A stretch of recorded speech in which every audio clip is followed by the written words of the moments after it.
तो बच्चों, अभी हम पारिस्थितिक तंत्र के अंतर्गत पारिस्थितिकीय पिरामिड की बात करते हैं। पिरामिड का नाम तो आपने सुना ही होगा। ये कहाँ पाए जाते हैं, याद करिए। अफ्रीका में। इजिप्ट के पिरामिड आपने नाम सुना होगा, मिस्र के पिरामिड आपने नाम सुना होगा। तो आप याद करिए कि उनका आकार कैसे होता है। आकार आपको याद आ गया होगा, तिकोना शेप में वो दिखाई देता है। तो अब हम इसको प्रकृति में देखते हैं कि ये ऐसे ही पिरामिड जो है हमारे प्रकृति में भी पाए जाते हैं, और पाए जाते हैं इसलिए ही हम यहाँ पर पारिस्थितिकीय पिरामिड की बात कर रहे हैं। तो पारिस्थितिकीय पिरामिड क्या है? अभी तक हमने कई सारे इकोसिस्टम की बात की। हमने लैंड इकोसिस्टम पढ़ा, ग्रासलैंड इकोसिस्टम पढ़ा, पॉन्ड इकोसिस्टम पढ़ा, फॉरेस्ट का इकोसिस्टम पढ़ा। इसके अलावा और भी इकोसिस्टम बन सकते हैं। एक वृक्ष भी इकोसिस्टम होता है। आपका शरीर भी एक पारिस्थितिक तंत्र है जहाँ पर बहुत सारे जीवाणु जो हैं वो आश्रित रहते हैं। और किस तरीके से हमने जैसे एक पारिस्थितिक तंत्र की बात कर रहे हैं कि उसमें अजैविक घटक होंगे, जैविक घटक होंगे, और कैसे उन दोनों का आपस में तालमेल होगा, समन्वय होगा, जिसके कारण ही वहाँ एक इकोसिस्टम जो है वो निर्मित हो सकता है।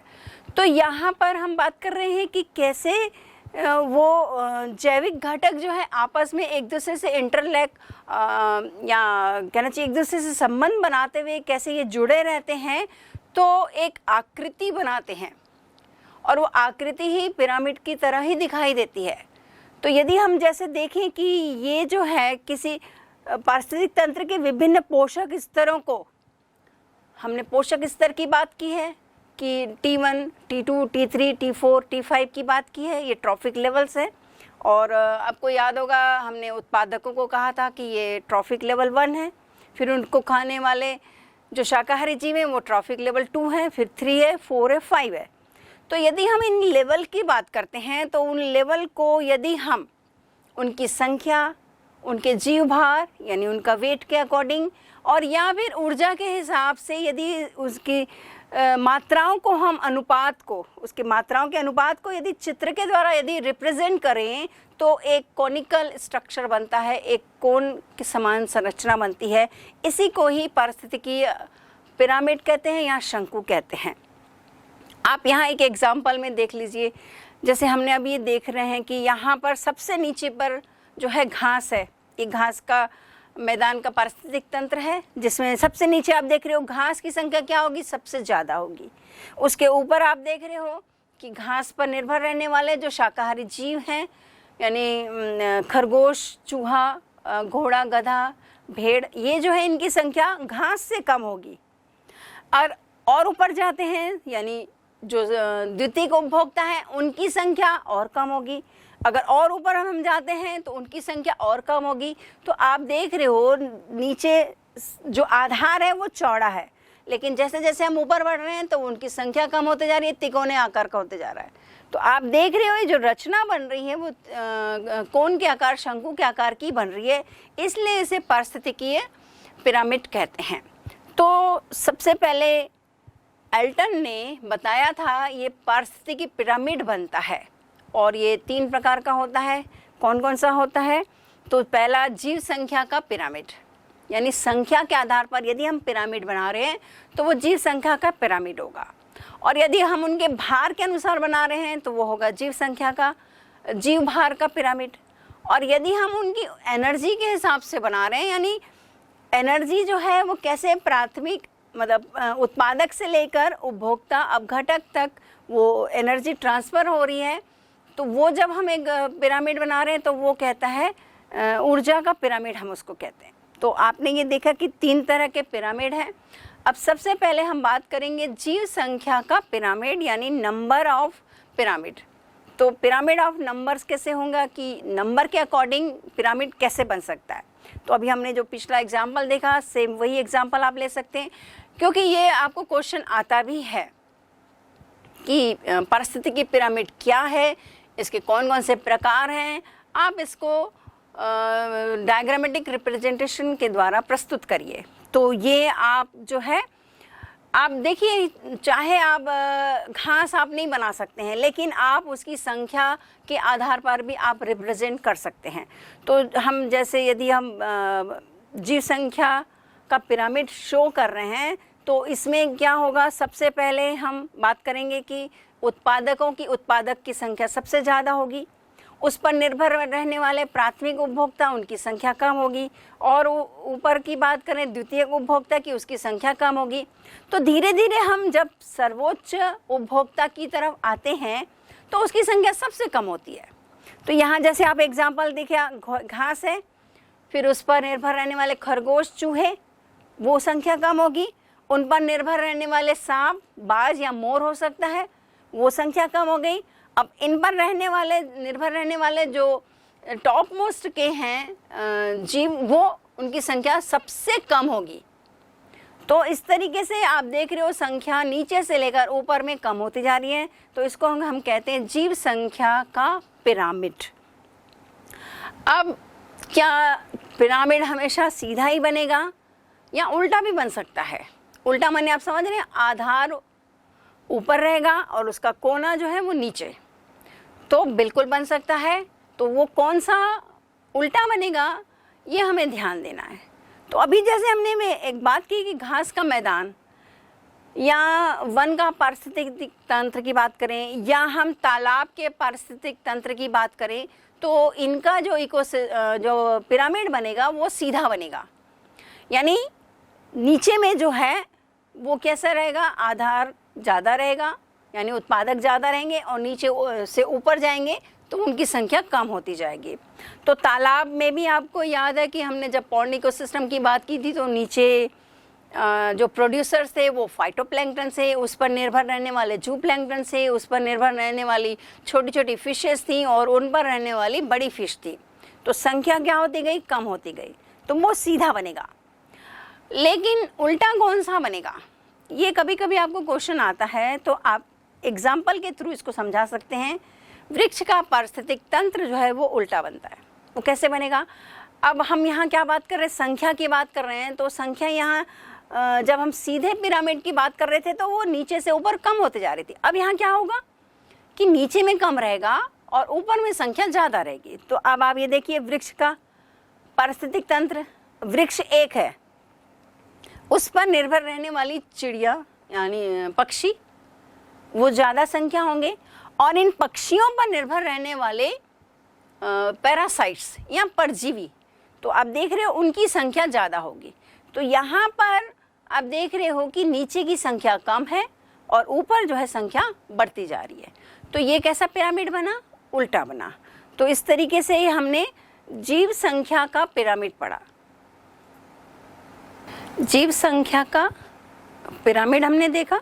अब हम जीव भार के पिरामिड की बात करते हैं। तो जीव भार का पिरामिड क्या होगा कि एक खाद्य श्रृंखला के उत्तरोत्तर पोषक स्तरों में यदि जीव भार के अनुपात को चित्र के द्वारा प्रदर्शित किया जाता है तो वह पिरामिड क्या कहलाएगा, जीव भार का पिरामिड। तो इसका एग्जाम्पल हम देख लेते हैं। तो जितने भी टेरेस्ट्रियल इकोसिस्टम है, हमने लैंड की बात की, हमने फॉरेस्ट इकोसिस्टम की बात की, तो उसको यदि हम देखें तो आप देख रहे हो कि इसका जो पिरामिड है वो कैसे बन रहा है, सीधा बन रहा है। लैंड के इकोसिस्टम की यानी ग्रासलैंड इकोसिस्टम की बात करें या फिर फॉरेस्ट के इकोसिस्टम की बात करें तो ये सीधा बन रहा है। और यदि हम एक ट्री के भी पारिस्थितिक तंत्र की बात कर रहे थे, जैसे हमने संख्या वाले में भी देखा था, अब भार के में देखते हैं तो क्या होता है। तो भार में भी आप देख रहे हो कि ट्री का जो वेट है, जो भार है, वो क्या होगा, सबसे ज़्यादा होगा। उस पर निर्भर रहने वाले जो पक्षी हैं उनका कम होगा, और उन पर निर्भर रहने वाले जो परजीवी हैं यानी चिड़िया के स्किन में जो पाए जाने वाले लाइस या बग्स हैं, उनकी संख्या तो ज़्यादा होगी लेकिन उसका वेट क्या होगा, कम होगा। तो यहाँ हम भार के अकॉर्डिंग उसके अनुपात को प्रदर्शित कर रहे हैं। तो यहाँ ट्री का जो है वो आप देख रहे होंगे सीधा बन रहा है, लेकिन संख्या में हम देख रहे थे तो वो उल्टा बन रहा था। भार में ये सीधा बनेगा। अब यहाँ पर जीव भार में यदि उल्टा बनेगा तो वो होगा पॉन्ड का इकोसिस्टम। उसको भी हम एग्जाम्पल से देख लेते हैं। आप ये एग्जाम्पल देख रहे हैं कि आपको ये उल्टा पिरामिड दिखाई दे रहा है, जिसमें सबसे नीचे में आप देख रहे हो फाइटोप्लैंक्टन। हम यहाँ भार की बात कर रहे हैं, आप याद रखिएगा भार के अकॉर्डिंग फाइटोप्लैंक्टन्स नंबर में ज़्यादा है लेकिन उनका वेट क्या है, कम है। तो वेट क्या हो गया, फाइटोप्लैंक्टन्स का कम हो गया, उसको उस पर निर्भर रहने वाले जूप्लैंक्टन हैं, उस पर निर्भर रहने वाली फिशेस हैं, स्मॉल फिशेस हैं, उनकी संख्या तो कम रहेगी लेकिन उनका वेट ज़्यादा रहेगा। और फिर इन छोटी फिशेस पर डिपेंडेंट रहने वाली बड़ी फिशेस जो हैं, जो शार्क या डॉल्फिन की बात करें तो उनका वेट कितना रहता है, बहुत ज़्यादा रहता है। तो यहाँ पर हम कैसे बात कर रहे हैं, वेट वाइज बात कर रहे हैं, नीचे से ऊपर कम होते जा रहा है। तो ये पॉन्ड का इकोसिस्टम कैसे बन गया, उल्टा बन गया। तो ये कहीं कहीं आपको एग्जाम्पल्स ऐसे इस तरीके के क्वेश्चंस आते हैं कि जीवभार का यदि पिरामिड उल्टा बनाना है, उसके उल्टा पिरामिड के अकॉर्डिंग उसको समझाइए तो आप ये पॉन्ड का इकोसिस्टम से समझा सकते हैं। और यदि जीव संख्या का आता है तो उसमें भी आप बता सकते हैं। अब हम एक और तीसरे पिरामिड की बात करते हैं जो कि ऊर्जा का पिरामिड है, यानी एनर्जी पिरामिड है। तो एनर्जी पिरामिड जो है ये हमेशा सीधा बनेगा। कभी एक आपको क्वेश्चन आ सकता है कि ऊर्जा का पिरामिड जो है वो कैसा बनता है, तो वो हमेशा कैसा बनेगा, अपराइट बनेगा, सीधा बनेगा। वो क्यों बनेगा इसको भी हम समझ लेते हैं। हम सभी जान रहे हैं कि जो प्रोड्यूसर होते हैं, जो उत्पादक होते हैं, वो ही क्या कर रहे हैं, सूर्य की ऊर्जा को अवशोषित करके भोजन बनाते हैं। अब आगे हम एनर्जी फ्लो में पढ़ेंगे कि जितनी भी एनर्जी, सूर्य की एनर्जी जो पृथ्वी पर पड़ रही है, कि क्या सारी एनर्जी को वो एब्जॉर्ब कर ले रहे हैं पौधे, नहीं। हम आगे देखेंगे कुछ परसेंटेज वो यूज़ करते हैं उसका। तो न तो सारी एनर्जी को पौधों के द्वारा यूज़ कर लिया जाता है और न ही पौधों के द्वारा संग्रहित की गई ऊर्जा जो है आगे के लेवल में ट्रांसफ़र होती है, यानी प्रथम, द्वितीय, तृतीय जो उपभोक्ता हैं उनमें ट्रांसफ़र होती है। तो आप देख रहे हो कि धीरे धीरे उत्तरोत्तर लेवल में देखा जाए तो ये क्या हो रही है, कमी होती जा रही है। तो इसलिए इसका जो पिरामिड बनेगा वो कैसा बनेगा, हमेशा सीधा बनेगा। तो उत्पादक सबसे नीचे, मतलब उसमें जो एनर्जी है वो सबसे ज़्यादा होगी, उसको खाने वाले प्रथम उपभोक्ता उसमें कम हो जाएगी, उसको खाने वाले द्वितीय उपभोक्ता उसमें कम हो जाएगी, उसको खाने वाले तृतीय उपभोक्ता उसमें और कम हो जाएगी। तो जितना ये लंबा चेन रहता है किसी भी खाद्य श्रृंखला का, उत्तरोत्तर जो है ऊर्जा का ह्रास होते जाता है, यानी कमी होती जाती है। तो सबसे ज़्यादा जो लेवल रहेगा वो नीचे लेवल में रहेगा। तो हमने अभी ये तीन ऊर्जा का पिरामिड, जीव संख्या का पिरामिड, जीव भार का पिरामिड, ये तीनों पिरामिड की बात करी। अब हम एनर्जी फ्लो की बात करते हैं। ये भी एक इम्पॉर्टेंट क्वेश्चन आता है कि एनर्जी फ्लो क्या है। अभी हमने जैसे शुरुआत में अभी देख रहे थे कि एनर्जी का जो पिरामिड बनता है वो सीधा बनता है। तो ये कैसे, अच्छा इसको और 10% लॉ के हिसाब से भी या उसके अकॉर्डिंग भी क्वेश्चन पूछा जाता है। तो वो क्या है उसको देखते हैं। तो अब हम एनर्जी फ्लो की बात करते हैं कि एक इकोसिस्टम में एनर्जी का फ्लो किस तरीके से होता है।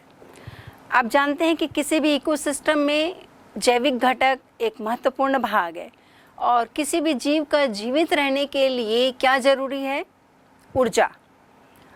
तो यह ऊर्जा जो है उसके विभिन्न जो भी शरीर में गतिविधियां होती रहती हैं, उन गतिविधियों को संचालित करने के लिए, या कहना चाहिए जैविक क्रियाओं के संचालन के लिए ऊर्जा की आवश्यकता पड़ती है। और ये ऊर्जा उनको मिलती कहाँ से है, आप ये सभी जानते हैं कि ये ऊर्जा जो है भोजन से मिलती है।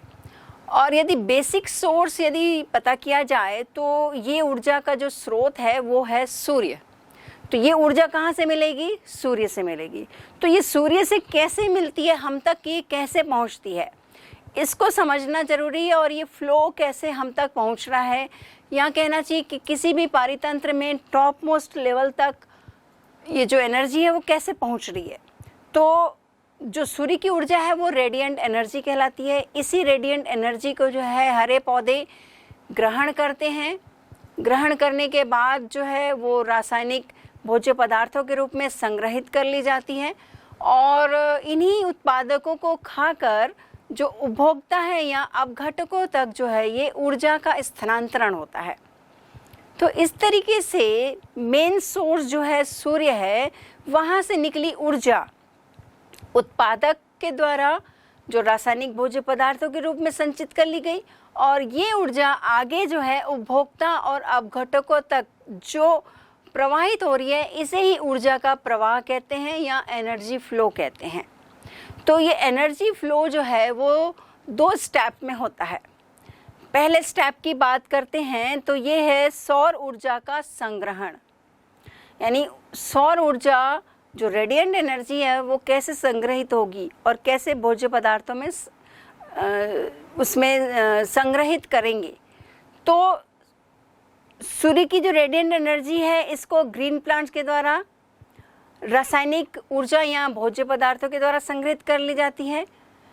आप सभी जानते हैं कि जो सूर्य की ऊर्जा जो है वो क्लोरोफिल अवशोषित करते हैं, और आपको जानकर आश्चर्य होगा कि सूर्य की जो रेडिएशन है, या कहना चाहिए जो उसकी लाइट एनर्जी है, वो पूरी की पूरी जब पृथ्वी पर तो पड़ रही है, लेकिन पौधे उसका केवल कुछ ही प्रतिशत, कुछ में ही कहना चाहिए कि ओनली 1 से 2% ही वो अवशोषित कर सकते हैं, या उस ऊर्जा का जो है वो क्लोरोफिल के द्वारा अवशोषण किया जाता है। और बाकी जो ऊर्जा है, यानी सूर्य की जो बाकी 99 या 98 to 99% जो एनर्जी है, वो सब कुछ पृथ्वी को गर्म करने या अन्य वस्तुओं को गर्म करने में चला जाता है। तो इस तरीके से केवल 1 से 2% ही एनर्जी जो है क्लोरोफिल के द्वारा एब्जॉर्ब होती है, और वही एनर्जी जो एब्जॉर्ब की गई वो प्रकाश संश्लेषण की क्रिया के द्वारा रासायनिक बंध के रूप में, जब वो रासायनिक पदार्थ बनते हैं तो रासायनिक बंधों के रूप में संग्रहित कर ली जाती है। अब यही जो ऊर्जा जो संग्रहित हो गई है, आगे जो है वो कैसे अन्य जीवों में ट्रांसफ़र होगी। तो जो दूसरा स्टेप है वो एनर्जी का फ्लो कैसे होता है। तो एनर्जी का फ्लो जो है उसको हम समझने का प्रयास करते हैं, क्योंकि ये बहुत ही इम्पॉर्टेंट है, पार्ट है। इसको 10% लॉ भी कहते हैं। तो सबसे पहले हमने देखा कि उत्पादकों के द्वारा ऊर्जा ग्रहण किया गया। ऊर्जा जो ग्रहण की गई वो प्रकाश संश्लेषण के द्वारा कार्बनिक पदार्थ बने। अब ये कार्बनिक पदार्थ जो हैं, भोज्य पदार्थ जो हैं, वो पौधों के भाग में संचित हो गए। अब इन संचित पदार्थों को कौन खा रहा है? प्राथमिक उपभोक्ता खा रहा है। प्राथमिक उपभोक्ता के पास वो एनर्जी क्या पूरी की पूरी चली जाएगी? नहीं। तो यहाँ ये समझने वाली बात है कि जो पौधा है वो जो एनर्जी जिसके ज़रिए उसने कार्बोहाइड्रेट बनाया या कार्बनिक पदार्थ बनाए, उसमें से बहुत सारा हिस्सा तो वो अपने लिए यूज़ करता है, क्योंकि उसको भी जीवित रहना है, उसको भी ग्रोथ करना है, रेस्पिरेशन प्रोसेस है, या और भी बहुत सारी वाइटल एक्टिविटीज़ हैं जो उसमें चल रही हैं, तो उसमें उसको एनर्जी लगती है। तो कहना चाहिए कि 90% जो एनर्जी है वो उसके खुद के यूटिलाइजेशन में लग जाती है। ओनली 10% एनर्जी जो है उसके पास सेव रहती है।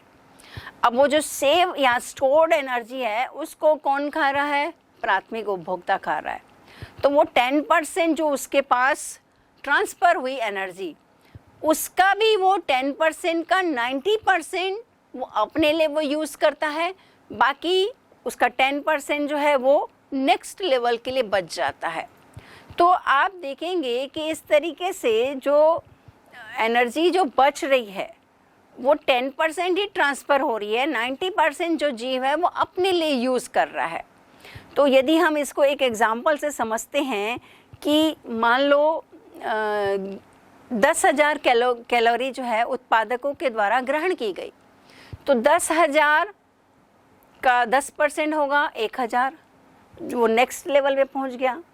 फिर उसका 10% हम बात करेंगे तो 100 किलो कैलोरी। अगर 100 किलो कैलोरी का 10% निकालेंगे तो 10% बचा। तो इस तरीके से जो आप देख रहे हो धीरे धीरे ऊर्जा का क्या हो रहा है? ह्रास हो रहा है, ऊर्जा की कमी होती जा रही है। तो जितना हमने पहले भी बात की थी, जितना ये चेन लंबी होगी उतना ही ऊर्जा का ह्रास जो है ज़्यादा होते जाएगा। तो इस तरीके से एनर्जी फ्लो और इस एग्जाम्पल्स के ज़रिए जो है आप इस फ्लो को आप समझा सकते हैं कि 10% लॉ को भी आप समझा सकते हैं कि 10% एनर्जी ही यूज़ नेक्स्ट लेवल के लिए बच जाती है। बाकी 90% जो है जीव जो है वो अपने वाइटल एक्टिविटीज़ में खर्च करता है। उसमें उसकी ग्रोथ हो सकती है, रेस्पिरेशन हो सकता है, हीट, आप जानते हो बॉडी से हीट भी निकलती है, तो ये सब कुछ ऊष्मा के रूप में। तो 90% की जो हम बात कर रहे हैं ना, वो 90% वो अपने लिए ही वो यूज़ करता है। बाकी 10% जो बच गया, वो रिमेनिंग 10% ही वो आगे के लेवल में जा रहा है।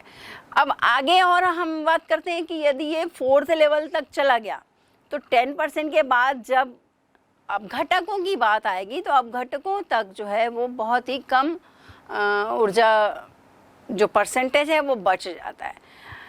तो इस तरीके से हमने इस एनर्जी फ्लो को समझा। तो पारितंत्र में हमने देखा ऊर्जा रूपांतरित होती रहती है, ऊर्जा का प्रवाह हमेशा एक दिशीय होता है। साथ ही हमने देखा कि हर एक स्तर पर ऊर्जा की कुछ न कुछ कमी हो जा रही है और हर एक लेवल पर 10% ही ऊर्जा स्थानांतरित हो रही है। 10% ऊर्जा स्थानांतरण के कारण ही इसको 10% लॉ कहते हैं। अब आपने ऊर्जा का नियम या थर्मोडायनामिक्स का जो नियम है, उसमें ऊर्जा का जो नियम है वो पढ़ा होगा। वो पहला नियम क्या कहता है कि ऊर्जा का निर्माण तथा नाश नहीं होता, बल्कि इसका रूपांतरण होता है। और दूसरा नियम क्या है कि ऊर्जा रूपांतरण के समय कुछ ऊर्जा अनुपयुक्त रह जाती है, जिसके कारण ऊर्जा रूपांतरण के समय ऊर्जा का धीरे धीरे ह्रास होता है।